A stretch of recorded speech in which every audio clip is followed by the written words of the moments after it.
क्षमा श्रवण भगवान महावीर के पावन श्री चरणों में शत वंदन। आचार्य भगवंत के पावन श्री चरणों में शत वंदन। वर्तमान आचार्य सम्राट पूज्य गुरुदेव श्री शिव मुनि जी महाराज साहब के पावन श्री चरणों में शत वंदन। मम आराध्या पूज्य गुंडी मैया महासाध्वी श्री पवन कुमारी जी महाराज साहब के पावन श्री चरणों में शत वंदन। उपप्रवर्तनी आगम भारती वीरांगना श्री रिद्धिमा जी महाराज साहब के पावन श्री चरणों में शत वंदन। उपस्थित मुमुक्षु आत्माएं, अभी अभी आप सुन रहे थे रक्षाबंधन का महत्व। जैन धर्म में रक्षाबंधन कब से मनाया जाता है, अभी आपने सुना, कुछ समझ आया? जिस समय संतों के ऊपर आक्रमण होने लगा, उनकी बलि चढ़ाने लगे, उस समय वो दौड़कर विष्णु कुमार मुनि के पास गए थे। और विष्णु कुमार मुनि कहाँ थे? नेपाल में थे ना? नेपाल में थे उस समय। नेपाल की गुफाओं में साधना कर रहे थे और उनको सबने कहा अब आप हमारी रक्षा करोगे। किसको कहा? विष्णु कुमार। अब आप इस बात को अंदर बिठा लेना कि जब जब श्रवण संस्कृति के ऊपर, जैन धर्म के ऊपर संकट आया तो कोई ना कोई ऐसी विरल विभूति बचाने के लिए आती थी। और विष्णु कुमार मुनि के पास वो लब्धि थी। कौन सी लब्धि? वैक्रिय लब्धि। कौन सी लब्धि? वैक्रिय लब्धि। वो बहुत गिड़गिड़ाए नमोची के सामने, हमारे संतों को इतनी सी जगह तो दो, इतनी सी जगह तो दो। बोला नहीं, मैं सब के सब संतों को जड़ से खत्म कर दूंगा। उस समय विष्णु मुनि ने अपनी साधना का प्रयोग किया और एक ही बात बोली, मुझे बस 3 पग की जमीन दे दो। कितनी? 3 कदम की जमीन दे दो। नमोची ने कहा 3 कदम में ये क्या 500 साधुओं को रखेगा? चल ले ले। कितने? 3 कदम ले ले। विष्णु कुमार मुनि ने तुरंत वैक्रिय लब्धि से अपना शरीर इतना बड़ा बनाया कि सिर्फ 1 कदम में पूरा जम्बू द्वीप लांग दिया। वो देख रहा है कहां गए, कहां गए, कहां गए। विष्णु कुमार मुनि बड़े होते गए, बड़े होते गए, बड़े होते गए। आकाश के अनंत आकाश में उनका सिर और 1 कदम नमोची के सामने। उस पैर को ही देख पा रहा है वो। मैंने तो इनको 3 कदम बोले थे, ये तो कहां चले गए? बोले मैंने तेरे से 3 कदम मांगे है ना, तो तू 3 कदम देगा अब मुझे। और 1 कदम में जम्बूद्वीप, दूसरे कदम में पूरा ब्रह्मांड नाप के, तीसरा कदम बोले अब तेरे सिर पे रखूंगा। उसके सिर पर जब रखने लगे, वो गिड़गिड़ाने लगा, माफी मांगने लगा। तो उन्होंने कहा कि किसी संतों को आज के बाद सताना मत, संतों को कभी निर्बल या निसहाय समझना मत। यदि तू समझ रहा है संत संस्कृति कमजोर है तो ये तू भूल जा। जब संत अपने रूप में आते हैं ना, तो तेरे जैसे अनेक रावणों का सफाया कर देते हैं। तो जिस समय विष्णु मुनि ने अपने संतों को बचाया, उसी दिन से जैन संस्कृति में रक्षाबंधन का उत्सव मनाने लगे। रक्षाबंधन यानी भाई बहन के लिए तो है ही, लेकिन वो हर किसी के लिए है। एक पति भी जो पत्नी की रक्षा करता है, वो भी एक रक्षाबंधन का रूप है। पहले जब देवलोकों में इंद्र युद्ध के लिए जाते हैं या अभी भी जाते होंगे, तो उनकी इंद्राणियां भी उनको रक्षा कवच बांधती है। क्या करती हैं? रक्षा कवच बांधती है कि तुम सबकी रक्षा करना। इसी तरीके से आप सब भी इस समाज की रक्षा करने के लिए उपस्थित हो, तो अपने भीतर में भाव लाना कि हम सच में अपने धर्म की रक्षा कर भी रहे हैं या नहीं। अपने आज के जो मेन दिवस जो हमारे भीतर में एक बैठा हुआ है कि रक्षाबंधन किसका है? कौन मनाता है? भाई बहन मनाते हैं। बहन भाई के लिए और भाई बहन के लिए। बहन भाई को दुआएं देती है, मेरा भाई लंबी आयु जिए, और भाई कहता है मैं जब तक जीऊंगा तेरी रक्षा करूंगा। बोलता है ना। तो एक कवि ने गुनगुनाते हुए कुछ पंक्तियां जोड़ी हैं, जिसको तरज आती हो बोलना, क्योंकि आप ही के जमाने की है और हमारे जमाने के तो कुछ लोग ही दिखाई दे रहे हैं। सावन का महीना राखी का है त्योहार, सावन का महीना राखी का है त्योहार, भाई बहन के प्रेम के साथी राखी के दो तार, सावन का महीना राखी का है त्योहार। बोलिए सावन का महीना राखी का है त्योहार, भाई बहन के प्रेम के साथी राखी के दो तार, रिम झिम करता हुआ आता है सावन, रिम झिम मीठे गीत गाता है सावन, रिम झिम करता हुआ आता है सावन, रिम झिम मीठे गीत गाता है सावन, वन में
भाई जल्दी आना, प्यारे पियर के पेड़ जल्दी बताना।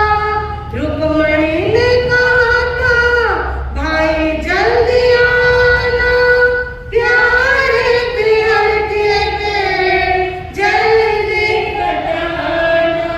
केवल मुनि राखी ने झुकाई है तलवार, केवल मुनि राखी ने झुकाई है तलवार। भाई बहन के प्रेम साथी राखी के दो तार। सावन का महीना राखी का है त्योहार, सावन का महीना राखी का है त्योहार। भाई बहन के प्रेम के साथी राखी के दो तार, भाई बहन के प्रेम के साथी राखी के दो तार। बचपन की यादों का चित्रहार है राखी, बचपन की यादों का चित्रहार है राखी। हर घर में खुशियों का उपहार है राखी, शिक्षा का मीठा सा एहसास है राखी। भाई बहन का विश्वास है राखी, दिल का सुकून और मीठा सा जज्बात है राखी। राखी शब्दों की नहीं, पवित्र दिलों की बात है राखी। भाई बहन का अटूट बंधन है राखी। कहते हैं हमारे यहाँ पर 4 वर्ण है। क्या है? 4 वर्ण है, ब्राह्मण, क्षत्रिय, वैश्य और शूद्र। ये 4 वर्ण है और कहते हैं इन चारों वर्णों के पास एक एक त्योहार निश्चित है, एक एक दिन सबके पास अपना है। रक्षाबंधन जो है वो किसका है? ब्राह्मणों का है। किसका है? ब्राह्मणों का है। मैं तुम्हारी राखी में नहीं बोलने वाली उमेदमल जी, आप मेरे प्रवचन को भी सुन लो। रक्षाबंधन जो है ना किसका त्योहार है? ब्राह्मणों का। जिस समय ब्राह्मण पुत्र 7 साल का होता है उसको एक जनेऊ बांधा जाता है। क्या बांधा जाता है? जनेऊ बांधा जाता है। और वहां पर उसके जो 25 साल होते हैं वो 25 साल किस चीज में है? जब तक वो 25 साल का नहीं होता, आजकल तो छोड़ दो, पहले की जो बातें हैं जहां से ये राखी शुरू हुई, 25 साल तक उसको कौन से आश्रम में रहना पड़ता है? ब्रह्मचर्य आश्रम। 25 साल ब्रह्मचर्य आश्रम। फिर 25 साल के बाद गृहस्थ आश्रम और फिर 25 साल के बाद कौन सा? संन्यास आश्रम। संन्यास आश्रम शुरू हो जाता है। ये उन समय की घटना है जिस समय लोग इतना जीते थे, 100 साल जीते थे। तो जिस समय वो 7 साल का होता है उसको ये जनेऊ बांधा जाता है और कहा जाता है 3 का कभी उपकार भूलना नहीं। एक तो माता पिता का, एक गुरुजन का और एक देवी देवताओं का। किनका? देवी देवताओं का। जैसे जैसे उसके 25 साल पूरे हुए फिर गृहस्थ आश्रम शुरू हुआ। गृहस्थ आश्रम में वो फिर शादी, पुत्र वगैरह सब हो गए। उसके बाद जब उसको संन्यास आश्रम में शुरू होता है उस समय वो जनेऊ का धागा उतारा जाता है ना। पढ़ने लिखने वाले बच्चों को तो फिर भी पता होगा, जो आजकल की स्टडी में लिया होगा। तो जब वो जनेऊ उतारते हैं उस समय भी उनको 3 तरह की कंडीशन देते हैं, 3 तरह की नियम। त्याग। एक होता है पुत्रेष्णा, पुत्रेष्णा यानी कि अब जितना तुम्हारा हो गया सो हो गया, अब आगे तुम पुत्र पुत्री नहीं करोगे। अपने आप के सारे कार्यभार साइड में कर दिए हैं, अब सब कामों से निवृत्त हो गए, अब संन्यास आश्रम में प्रवेश कर रहे हो, तो अब दिमाग से ये रिश्तेदारी साइड कर दो। दूसरा है वित्तेषणा। कौन सा? वित्तेषणा यानी जितना व्यापार किया अब उस व्यापार से अपने आप को साइड कर लो। अभी क्या है? पुत्र यानी पुत्रों के पुत्र भी हो गए, पुत्रियां भी हो गई, सब हो गया, तो अब खोपड़ी में बच्चों को नहीं रखना, अब उनको छोड़ दो, उनके लिए दिमाग नहीं लड़ाना, जो उनको सही लगेगा वो जो समझदारी से खुद से करेंगे और आगे बढ़ेंगे, और नुकसान करे चाहे अच्छा करे वो उनकी जिंदगी है, आपने जितना उनको संभालना था संभाल लिया। दूसरा वित्तेषणा, व्यापार से अपना दिमाग साइड कर लो, आज के बाद व्यापार के लिए आपके दिमाग में नहीं आना चाहिए। और तीसरा होता है लोकेषणा। क्या? लोकेषणा। अब जब जनेऊ उतारते हैं तो ये तीन उनको वृत्तियां सिखाई जाती है। लोकेषणा यानी आज के बाद मैं संसार की कितनी भी मान सम्मान की इच्छाओं के ऊपर डिपेंड नहीं रहूंगा। अब प्रश्न उठता है, ये जनेऊ जो उतारा है ये कहाँ डाले? जनेऊ जो उतारा है ये कहाँ डाले? उस समय बहनें ये सोचती हैं ये जो जनेऊ है सबसे सुरक्षित जगह कौन सी है? ये हाथ पर बांध देते हैं। कहाँ पर? हाथ पर, कलाई पर बांध देते हैं, क्योंकि जनेऊ जैसा पवित्र धागा कोई भी नहीं है। तो इस धागे को कचरे में फेंकने की बजाय हम अपने भाइयों के हाथ पर बांध देते हैं और कहते हैं तभी से ये रक्षा बंधन की प्रथा चालू हो गई। तो ये है ब्राह्मण वर्ण के लिए रक्षा बंधन का महत्व। और जो क्षत्रिय है, क्षत्रियों के हिस्से में आती है, क्या आती है? दिवाली, सॉरी दशहरा। क्षत्रियों के हिस्से में आता है दशहरा। जैसे ही दशहरा आया अपने शस्त्रों की पूजा करते हैं, अर्चना करते हैं, तो दूसरा वर्ण है क्षत्रिय और क्षत्रियों के हिस्से में आया दशहरा। तीसरा वर्ण है वैश्य यानी आप लोग, क्या है? बनिए। बनियों के हिस्से में आई दिवाली। क्या आई? दिवाली। राम आए, भगवान महावीर का निर्माण हुआ, जितने भी ये सत्कार्य हुए उस दिन पूरा का पूरा ये संसार दीपकों से जगमगा रहा था। जब भगवान महावीर का निर्माण हुआ तब भी पूर्ण संसार में सृष्टि से लेकर आकाश तक क्या कर रहे थे? दीपों से जगमगा रहे थे। कैसे दीपक? देवी देवता आ रहे थे, उनकी विमानों की जो रोशनी थी उससे पूरा आकाश जगमगा रहा था। तो इस तरीके से वैश्यों के हिस्से में आई दिवाली। अब चौथे बचे हैं शूद्र, यानी कि उनके हिस्से में आई क्या आई? होली। उड़दम, गाली गलौज, एक दूसरे के साथ अभद्रता, कोई विशेष संपर्क नहीं, उल्टा पुल्टा बोलना, वो गंदे उल्टे पुल्टे कीचड़ हो, कलर हो, जो मर्जी हो, उठा के एक दूसरे को लगाना। इस तरीके से चार वर्णों को, चार त्योहारों को बांट दिया गया। लेकिन आज जो हमारी यहाँ परंपराएं हैं वो बहुत अच्छी भी हैं कि सभी मिलकर इन त्योहारों को मनाते हैं। महारानी कर्मावती ने जिस समय राखी भेजी अपने शत्रु राज्य में कि आपको मेरी रक्षा करने आना है, बहुत सारे उदाहरण भरे पड़े हैं। रक्षाबंधन को समय समय पर रिचार्ज किया गया और मनाने लगे, और इसी तरीके से हर साल ये रक्षाबंधन आता है और एक प्रकट रूप में हम उस रक्षाबंधन को मनाते हैं। और मुझे बहुत खुशी होती है कि हम उस रक्षाबंधन को खुले दिल से मनाते हैं। मैं इस चीज के लिए आप लोगों को बहुत साधुवाद देती हूँ कि कहीं ना कहीं आपके मन में ये भाव आता है चलो हमें अपनी बहनों को कुछ देना है। 50% लोग ये सोचते हैं कि हाँ भाई सिर्फ ये फैशन है या ये एक कुव्यसन बन रहा है, ये दिखावा बन रहा है।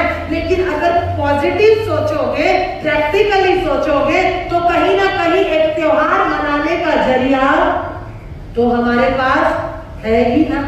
इसी बहाने एक दूसरे का चेहरा तो देख लेते हैं। वरना आज रक्षाबंधन है, 5 बहनें यहाँ बैठी हैं, लेकिन भाई कहाँ? सारे युवा गायब है। ठीक है, रक्षाबंधन सिर्फ पैदा करी हुई बहनों के साथ ही नहीं होता। रक्षा का जो वचन होता है वो आप किसी के लिए भी ले सकते हो। और उपासक दशा हो या कोई भी आगम में आपको तो अम्मा केरो का दर्जा दिया है। जब आप अपने श्रमण श्रमणी वर्ग को बचाने की, उनको संभालने की, उनको हर कदम पर साथ देने की बात करते हो, वो भी एक रक्षा का बंधन बन जाता है। तो चर्चा चली है आज की रक्षाबंधन। रक्षाबंधन एक पवित्रतम त्योहार है, एक पावन त्योहार है, एक ऐसा खूबसूरत त्योहार है। मैं उस खूबसूरत त्योहार के लिए बस एक बात जरूर कहना चाहती हूँ, उसको उपहारों तक या फिर उसको औपचारिकताओं तक मत रखिए, उसको एक मीठे से एहसास के साथ रखिए कि हाँ आज रक्षाबंधन है, मेरा भाई हमेशा निरोगी रहे, मेरा भाई स्वस्थ रहे, मेरा भाई चिरायु हो, मेरा भाई यशस्वी हो, मेरे भाई का परिवार हमेशा खुश रहे, मेरे भाई का परिवार हमेशा खुश रहे। ये भावना आपके भीतर में आनी चाहिए। साथ में ही कुछ बातें आज उपहार स्वरूप कह लो या कुछ ऐसी बातें जो आप तक मैं पहुंचाना चाहती हूँ, क्योंकि आपके लिए आपकी बहन बहुत जरूरी है ना। बहन जरूरी है और बहनों के लिए भाई जरूरी है। जब शादी करते हो तो कितने वचन लेते हो? कितने? 7। पूर्ण रूप से 7 फेरे 7 वचन लेते हो। लेकिन आज मैं आपको कहना चाहूंगी अपनी बहनों से भाई और भाई से बहन, जब तक सुरक्षित है तब तक घर सुरक्षित है। भाई सुरक्षित है तो पीहर सुरक्षित है, भाई सुरक्षित है तो पीहर सुरक्षित है, बहन सुरक्षित है तो आपको भी पास एक बात है कि मुझे बहन के पास जाना है। लेकिन भाई कब सुरक्षित है?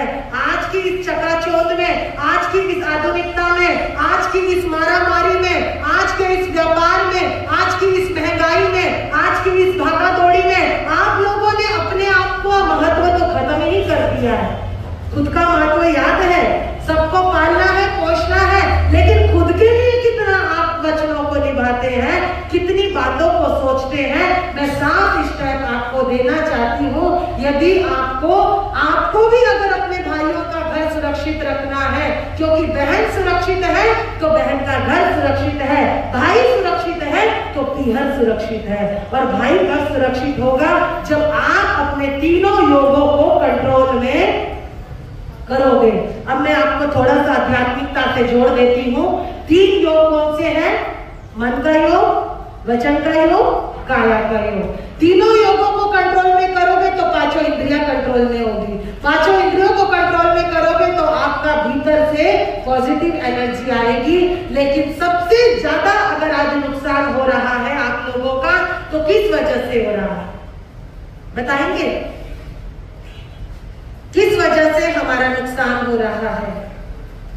अनावश्यक क्रोध करने से, अनावश्यक टोका टोकी करने से, अनावश्यक लड़ाई झगड़े करने से। मैं रक्षाबंधन से इसलिए इसे जोड़ रही हूँ क्योंकि आपको पता होना चाहिए मैं सुरक्षित हूँ तो मेरे बहन के लिए कोई भाई सुरक्षित है। 7 स्टेप मैं आपको देना चाहती हूँ। पहला स्टेप है, जब कभी घर से बाहर जाओ तो गुस्से में नहीं जाना, बड़बड़ करते हुए नहीं जाना। चाबी गाड़ी की उठाई, छोटी मोटी बात हुई, भयानक गुस्से में बड़बड़ करते हुए निकल जाते हो। आपको पता है जब आप गुस्से में बाहर जाते हो तो क्या पता आपके परमाणु कितने अंदर से कषाय कितनी कृष्ण लेशा के रूप में बनी हुई है और वो किस तरीके से आप अचानक से एक्सीडेंट भी हो सकता है। फिर बहन को भाई कहां से मिलेगा? मिलेगा क्या? नहीं मिलेगा। तो कोशिश कीजिए कितना ही गुस्सा आए, पहले एक लंबी सांस लीजिए, फिर आप घर से बाहर जाइए। दूसरा स्टेप है, जब घर में आएंगे तो क्रोध नहीं करेंगे। जब घर में आएंगे आते ही बड़बड़ नहीं करेंगे। अरे मैंने आपको एक साड़ी बोली थी, आपको मैंने बोला था बाजार से आते हुए सब्जी ले आना, आपको मैंने बोला था ये सामान ले आना, आप लेके क्यों नहीं आए? घर में पैर तो रखने दे भाई। आने से पहले ही लड़ाई झगड़ा शुरू कर देते हो। सेकंड स्टेप, घर में आते ही गुस्सा नहीं करोगे। तीसरा स्टेप, सोने के समय क्रोध नहीं करोगे। सोते टाइम बिना बात की चिड़चिड़ करने की कईयों की आदत होती है। लड़ झगड़ के सोएंगे, एक का मुंह उधर एक का मुंह उधर। और जब कई ऐसे महानुभाव मिले कि सुबह उठते भी नहीं है, सुबह उठते भी नहीं है, वो रात भर घुटते रहे और हार्ट फेल हो गया। तो सोते टाइम क्रोध नहीं करेंगे। कितना ही गुस्सा आ रहा है, आपस में बातचीत करो, प्यार के 2 शब्द बोलो और उसके बाद सोना है। और चौथा स्टेप जो है, भोजन करते समय गुस्सा नहीं करेंगे। ये क्या बना दिया? रोज की रोज एक ही सब्जी बना के रख देते हो, कोई मतलब है? ठंडी रोटी पड़ी है, आपको सब्जी में नमक ही नहीं है, हाथ में मोबाइल है, व्हाट्सएप पे लगे हुए हो और क्रोध करे जा रहे हो, खाने के ऊपर गुस्सा निकाल रहे हो, घर वालों के ऊपर गुस्सा निकाल रहे हो। ये कहाँ का तरीका है? ये कहाँ की संस्कृति है? हम अपनी तमीज भूल ही गए हैं। आपको पता है, भोजन अन्न होता है, अन्न देवता होता है। और जब भोजन करो तो हाथ में मोबाइल भी नहीं होना चाहिए। हाथ में तो मोबाइल है, संपर्क किसी और के साथ है और खाना खिलाने वाली बेचारी मुंह देखे जा रही है। होता है ना? हाँ भाई, क्या ठीक है? अच्छा ठीक है, 15 अगस्त को आना है रोका जी। लेकिन खाना तो शांति से खाओ। अगर उनसे कोई गलती रह गई, फोन कट करते ही उनके ऊपर बरसना शुरू। क्यों भाई? खाना खाओ, मिठास के साथ खाओ। जिसके साथ फोन पे बात कर रहे हो उसके साथ तो मीठे संबंध, लेकिन जो सामने बैठी है उसके साथ संबंध अच्छे नहीं रख रहे हो। अगला स्टेप है, फोन पे किसी को गुस्सा नहीं करना, गाली गलौज नहीं देनी, क्रोध नहीं करना। हाँ, तुझे बोला है ना मैं शाम तक आ जाऊंगा, समझ नहीं आता? व्यापार में, परिवार में, समाज में क्रोध कर रहे हो मोबाइल पे, ऐसे एक्शन करते हैं पूछो मत। सामने वाला देख रहा है क्या आपके एक्शन? देख रहा है आपके चेहरे का रूप? आप बेवजह क्रोध करे जा रहे हो, बेवजह क्रोध करे जा रहे हो। तो छठा स्टेप है कि कभी भी आप मोबाइल पर क्रोध नहीं करोगे। और 7वां स्टेप है, कभी भी धर्म स्थान पर आकर क्रोध नहीं करोगे। तो ये 7 वचन आपकी लाइफ में अगर रहेंगे तो आप भाई बहनों को कोई भी दूर नहीं कर पाएगा। कि कहीं पर भी जाओ लेकिन क्रोध करके नहीं जाना, घर से आओ तो क्रोध नहीं करना, खाना खाते समय क्रोध नहीं करना, सोते टाइम क्रोध नहीं करना, मोबाइल पे क्रोध नहीं करना। और एक 7वां, एक सबसे महत्वपूर्ण स्टेप है, जो आपके उपकारी हैं उनके ऊपर क्रोध नहीं करना। चाहे वो आपके माँ बाप है, चाहे भाई बहन है, चाहे पत्नी है, चाहे पड़ोसी है, चाहे रिश्तेदार है, उनके ऊपर आपको क्रोध नहीं करना। तो इस तरीके से आज ये 7 वचन मैं आप सभी को देना चाहती हूँ। बस इतना कहना है कि राखी जो होती है, आज गला जवाब दे रहा है, रक्षाबंधन जो होती है वो एक अलग ही एहसास है, अलग ही मिठास है, अलग ही विश्वास है। उसे रक्षाबंधन को आप भी महत्वपूर्ण लीजिए। पवित्रता का सूत्र है रक्षाबंधन। क्यों पवित्रता का सूत्र है? आप क्यों नहीं समझते हो कि आज मैं भाई को सोने की राखी बांधूं, आज मैं भाई को चांदी की राखी बांधूं? अरे भाई को तो धागा बांधोगे ना, वो ज्यादा उसकी रक्षा करेगा। सोना चांदी रक्षा नहीं करता है। भाइयों को आप प्यार दीजिए। अंकिता 5 मिनट बैठ जाओ। आप भाइयों को प्यार दीजिए, वो प्यार के भूखे होते हैं, सम्मान के भूखे होते हैं। 50,000 की राखी देने के वो भूखे नहीं होते। एक छोटी सी घटना से अपनी बात खत्म करूंगी। एक भाई था और एक बहन थी। दोनों भाई बहनों के सर पे से माँ बाप का साया उठ गया। बहुत छोटे छोटे थे, जैसा ये बच्चा बैठा है ऑरेंज शर्ट वाला। सर पे से माँ बाप का साया उठ गया। बहन छोटी थी, भाई थोड़ा सा बड़ा था। भाई ने सोचा मैं अपनी बहन को पढ़ाऊंगा लिखाऊंगा, बेशक मैं नहीं पढ़ूंगा तो चलेगा। 24 घंटे 25 घंटे काम करता है और बहन को पढ़ाता है। 25-25 30-30 घंटे भूखे रहता है और बहन को खिलाता पिलाता है। बहन के लिए मेहनत कर रहा है। कोई भी त्योहार आता है बहन के लिए कपड़े लाता है, बहन के लिए हर चीज पूरी करता है। धीरे धीरे किस्मत ने चमकी और एक दुकान खोल ली और उस दुकान पर अच्छी कमाई होने लगी और उस दुकान से व्यापार चमक गया। व्यापार चमकते ही बहन की सारी खुशियां और भी बढ़ गई। अपने आप साल भर में एक जोड़ी कपड़े भी नहीं लेता, लेकिन बहन के लिए हर ख्वाहिशें पूरी करता है। धीरे धीरे बहन जवान हो गई। बहन के रिश्ते आने लगे क्योंकि अब वो पैसे वाला हो गया है। बहन की शादी कर दी एक बहुत बड़े घराने में। अच्छा, इतना अच्छा रिश्ता आया और बहन की शादी कर दी। बहन बहुत खुश है। बाहर 4 व्हीलर है, बढ़िया बढ़िया गाड़ियां हैं, बड़ा सा बंगला है। हर किसी को कहती है मेरे भाई ने देखो कितना अच्छा मेरा जीवन बनाया है। जन्मते ही जब 4 साल की थी तो भाई माता पिता का साया सर पे से चला गया था। मेरा भाई है जिसने मुझे लाड प्यार से बड़ा किया। मेरा भाई है जिसने मुझे इतने अच्छे घर में दिया। मेरा भाई है जो मुझे इतना प्यार करता है। मेरा भाई है जिसने खुद भूखे रह रहकर मेरा जीवन बनाया। शादी हो गई, अपनी दुनिया में मस्त हो गई। आज के जैसे रिश्ते नहीं होते थे कि सुबह गए शाम को आ गए। 10-10 वर्ष हो जाते थे भाई बहनों को मिले हुए। भाई बहुत मेहनत कर रहा था। अब वक्त आया जितना शादी में उधार लिया था वो सब चुकाने का। अब जितना भी चुकाना था, लोगों को दिखाने के लिए बहुत खर्चा किया।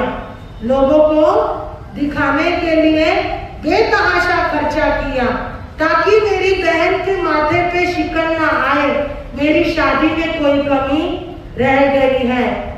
अब उन लोगों को जब भरने का समय आया, घर को बेच दिया, घर को बेच दिया, दुकान बेच दी, सब कुछ बेच के हिसाब किताब कर दिया। वो जो कल का अमीर था आज वो सड़क पर आ गया। आज वो सड़क पर आ गया, मजदूरी करने लगा। कभी किसी के घर पर जाकर कुछ काम करता है, कभी कुछ काम करता है। अचानक से एक दिन ख्याल आया क्यों ना मैं परदेश जाऊं, कुछ कमाई करके आता हूं, शायद फिर से किस्मत चमक जाए। लेकिन उससे पहले मैं अपनी बहन से मिलकर आऊंगा। क्या करूंगा? अपनी बहन से, अपनी गुड़िया रानी को देखकर ही परदेश में जाऊंगा। अपनी लाडली बहन से मिलकर ही जाऊंगा। मेरी लाडली बहन मेरा इंतजार करती होगी। मुझे कितने साल हो गए आज तक उसका चेहरा नहीं देखा। वो मेरे लिए तड़प रही होगी। कितना समय हो गया मेरा भाई नहीं आया, मेरा भाई नहीं आया। मैंने उसको राखी भी मेरी उसकी पोस्ट से आ जाती है, लेकिन उसको पता नहीं उसका भाई आज किन दिनों से गुजर रहा है। मेरी गुड़िया रानी से मैं एक बार मिलके जाता हूँ, अपनी लाडली बहन की खिलखिलाती मुस्कुराहट देखकर जाता हूँ। अपनी लाडली बहन मुझे देखते ही चिपक जाएगी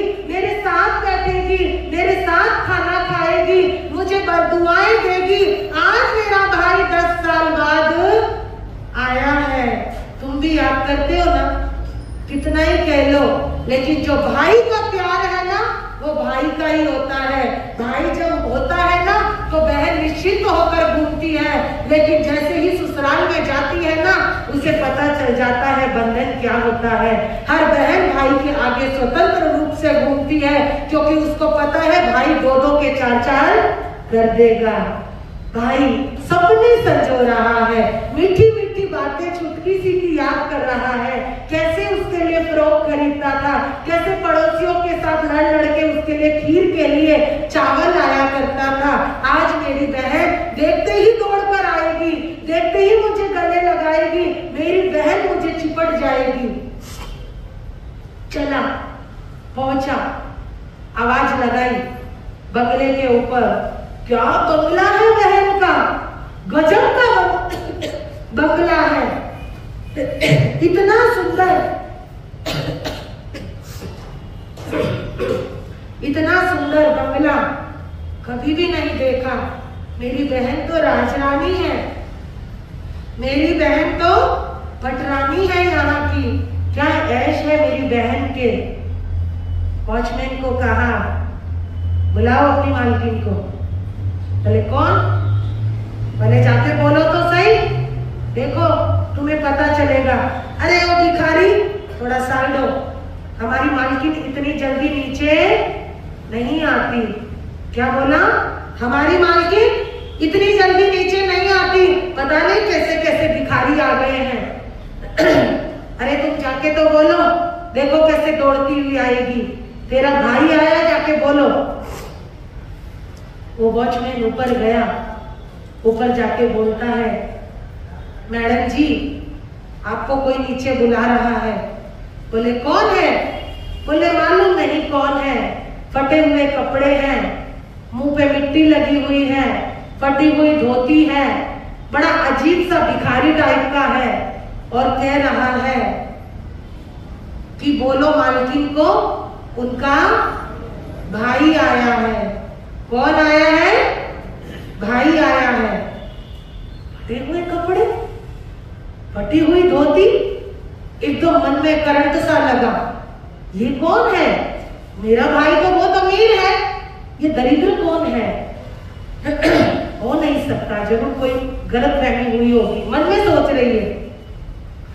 खिड़की से झांक के देखा, क्या देखा? उसका बड़ा भाई है, उसका बड़ा भाई है, वही भाई जो माता पिता के बाद पिता का भी फर्ज निभाया और माता का भी फर्ज निभाया। वही बड़ा भाई जिसने उंगली पकड़कर चलना सिखाया, वही बड़ा भाई जिसने शादी में अपनी पूरा मेहनत की कमाई बहा दी, वही बड़ा भाई जिसने खुद भूखे रह रहकर बहन को पढ़ाया लिखाया। देखा, देखने के बाद मन में सोचने लगी, अगर मैंने इन लोगों को बोला ये मेरा भाई है तो यहाँ तो मेरी बेइज्जती हो जाएगी, यहाँ तो मेरी सारी इज्जत मिट्टी में मिल जाएगी, और इनको तो पता है मेरा भाई बहुत अमीर है, और अगर मैंने इनको ये बता दिया ये मेरा भाई है तो मुझे कितनी शर्म का सामना करना पड़ेगा। एकदम से मन में भाव बदल गए, कहने लगी अरे हाँ, वो जो नीचे खड़ा है ना वो हमारे रसोइये का लड़का है। कौन है? वो हमारे रसोइये का लड़का है, वो बचपन से मैं उनके यहाँ रही हूँ तो वो मुझे उनकी बहन बोलता है। तो अभी क्या करना चाहिए?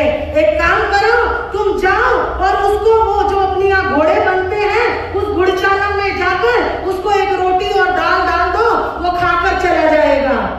एक रोटी और दाल डाल दो, गुड़शाला के अंदर बिठा दो और वो खाकर चला जाएगा। वो मेरा भाई नहीं है, वो तो रसोइये का लड़का है। बहनों, भाई नीचे खड़ा होकर सुन रहा था, उसकी आंखों में आंसू आ गए।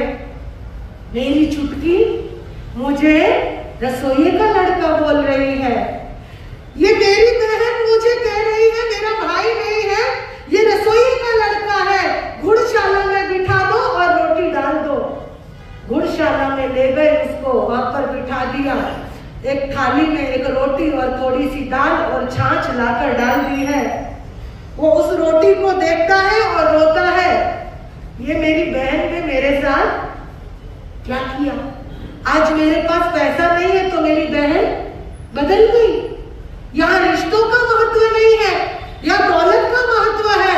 यहाँ को तराजू में रिश्तों को नहीं रखा जाता या पैसे को रखा जाता है। रिश्ते मर गए हैं, सिर्फ दौलत ही दौलत रह गई है।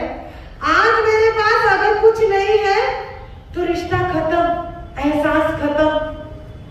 उसने वहां पर जमीन को खोदा और वो रोटी और वो छाछ उस गड्ढे में डाल दी और रोता हुआ वहां से चला गया,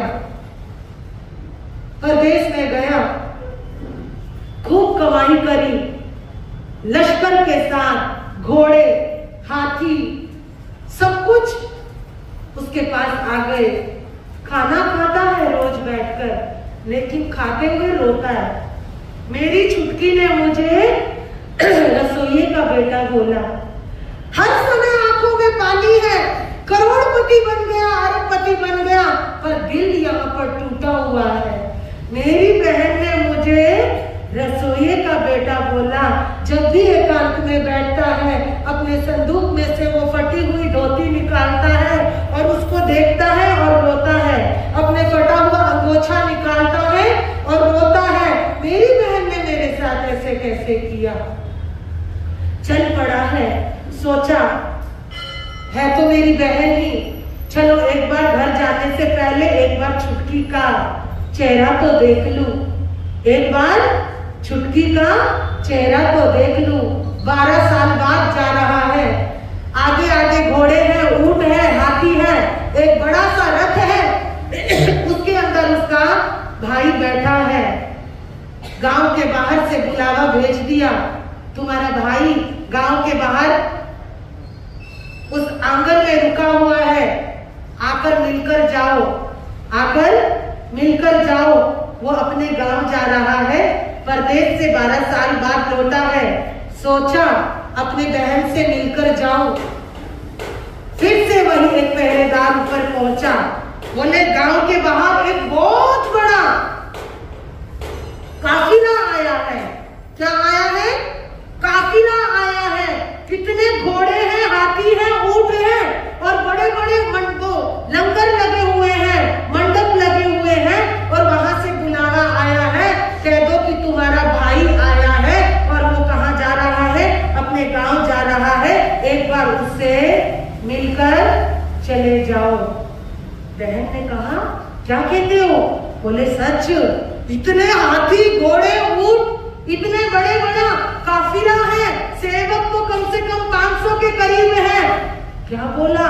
हाँ। वो कहता है मैं तुम्हारा भाई हूँ, मेरा भाई आया है। अरे वाह, मेरा भाई आया है, आज मुझसे मिलने मेरा भाई आया है। अरे दासियों सुनो, मेरा भाई आया है। अपने पति को बुला के कहती है मेरा भाई आया है, चलो भाई से मिलने।